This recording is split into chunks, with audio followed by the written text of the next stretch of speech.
मुंबई गोवा राष्ट्रीय महामार्गावर आज सकाळी सुमारे 10:45 सुमारास ओणी तिवंदामाळ नजीक भीषण अपघाताची घटना घडली आहे। गोव्याहून मुंबईच्या दिशेने जाणारा भारत बेन्झ कंपनीचा भरधाव ट्रक रस्त्याच्या कडेला धाब्याजवळ उभ्या असलेल्या टाटा कंपनीच्या ट्रकला जोरदार धडकला।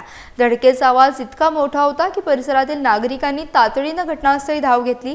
या भीषण अपघातात भारत बेन्झ ट्रकमधील चालकाचा जागीच मृत्यू झाला असून महामार्गावर काही काळ तणावाचं वातावरण निर्माण झालं होतं।